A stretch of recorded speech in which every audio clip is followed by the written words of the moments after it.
Hi, I'm Harry Edwards of Apologetics.com. A couple of weeks ago, we had Calum Miller, one of our staff apologists at Apologetics.com UK, come over and be a guest on our weekly radio show. There we asked him about his previous debate, and in one particular, his debate with Peter Atkins.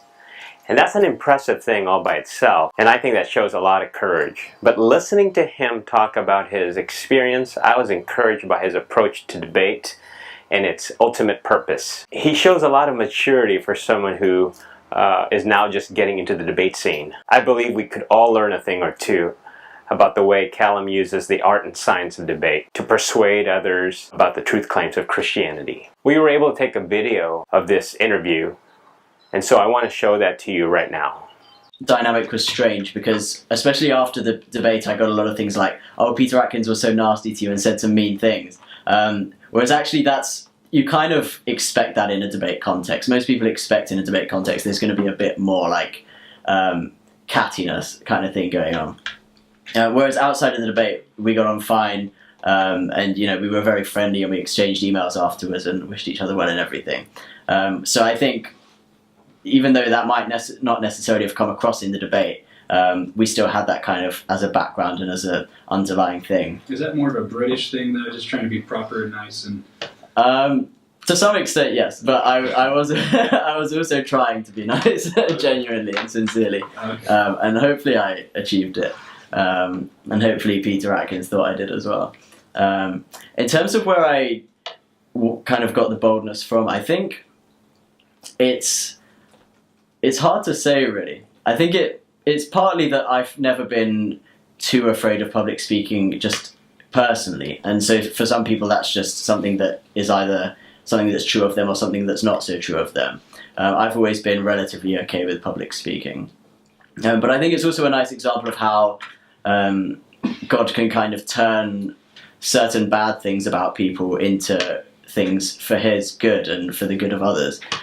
So I think a lot of it came from just me being really mischievous and just a kind of rebellious pupil at school. I just always got into a lot of trouble in high school, and much younger I was always very kind of cheeky and would speak back to teachers and everything. And so I maybe got a part of it from that, which obviously is not a character trait that you want to kind of continue through to adulthood.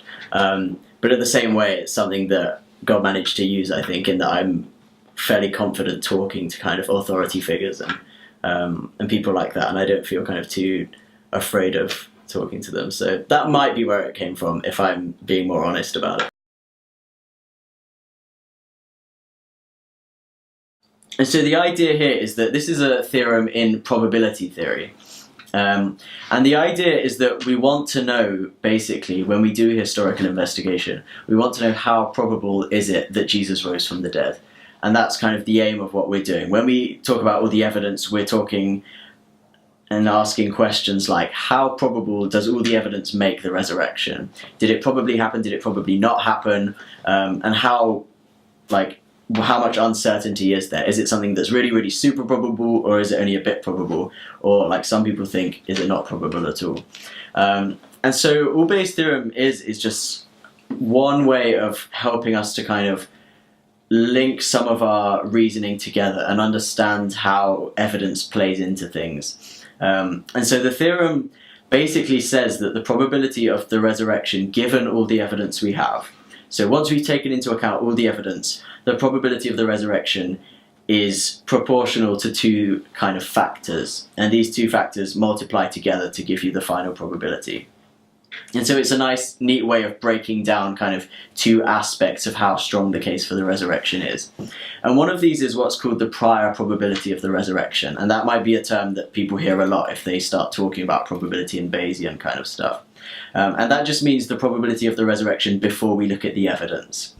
And so all you do to get from that probability, the probability of the resurrection before looking at the evidence, to get to what's called the posterior probability, the probability of the resurrection given the evidence, is you multiply it by a factor. And that factor is basically just a measure of how well the resurrection explains the evidence versus how well do alternative theories explain the evidence. So if, for example, the alternative theories to the resurrection don't explain it well, or if the alternative theories are themselves very improbable and ad hoc and contrived in order to explain the evidence, then that will favour the resurrection. And likewise, if the resurrection can explain the evidence well, if the resurrection leads us to expect the empty tomb, for example, that will count in favour of the resurrection. And so this theorem, all it is, it might look complicated and that kind of thing when you look at the symbolization and everything, but it really is just a way of breaking down these two aspects. And sometimes objections focus on different parts of that. Sometimes the objections say, well, the evidence isn't that good. We have other theories which can explain it. But then at other times, skeptics will say, actually, the evidence is quite good, but miracles or resurrections are just so improbable that even though the evidence is quite good, it's not good enough, and the resurrection doesn't come off being probable overall. And so it's a nice little way of kind of breaking that down and kind of putting those two factors together. And most of what we've been talking about today has been how well does the resurrection explain the evidence, and how badly do the alternative theories explain the evidence. But there is a lot to be said about the prior probability. How probable is the resurrection before we look at the evidence? And so a lot of philosophers will talk about that. And yeah, hopefully that's kind of a fairly useful way of explaining things that might at least get people familiar with the terminology, because it does come up occasionally, and it's nice not to be kind of completely unfamiliar with what people are doing there.